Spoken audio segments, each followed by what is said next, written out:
नमस्कार, PCMC news superfast बुलेटिनमध्ये पाहूया आजच्या ठळक घडामोडी। शिरगावच्या प्रतिशिर्डी साई मंदिराचे संस्थापक आणि माजी आमदार प्रकाश देवळे यांचं काल रात्री निधन झालं। 77व्या वर्षी त्यांनी अखेरचा श्वास घेतल्यानं शिरगाव परिसरात शोककळा पसरली आहे। महामेट्रोनं प्रवाशांना पार्किंग सुविधा देणं शक्य नसल्याचं स्पष्ट केलंय। जागेचा आणि खर्चाचा अडथळा सांगत मेट्रो प्रशासनानं खासगी वाहनांऐवजी सार्वजनिक वाहतूक वापरण्याचा सल्ला दिलाय। वरिष्ठ पोलीस अधिकारी असल्याचं भासवून एका 65 वर्षीय महिलेला ऑनलाईन माध्यमातून तब्बल 1 कोटी रुपयांचा गंडा घातल्याचा प्रकार शहरात घडलाय।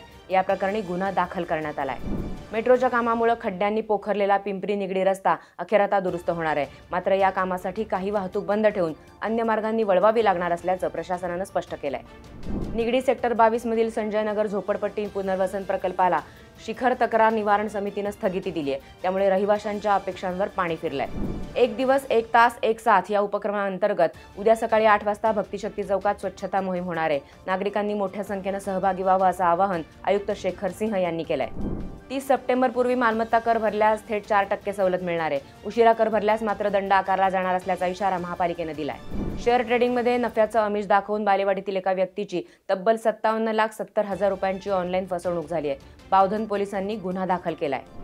तळेगाव दाभाडे इथं संदीप कामत यांच्या आत्महत्येस प्रवृत्त केल्याच्या आरोपावरून त्यांच्या आईसह बहीण आणि भावाविरुद्ध गुन्हा दाखल करण्यात आलाय।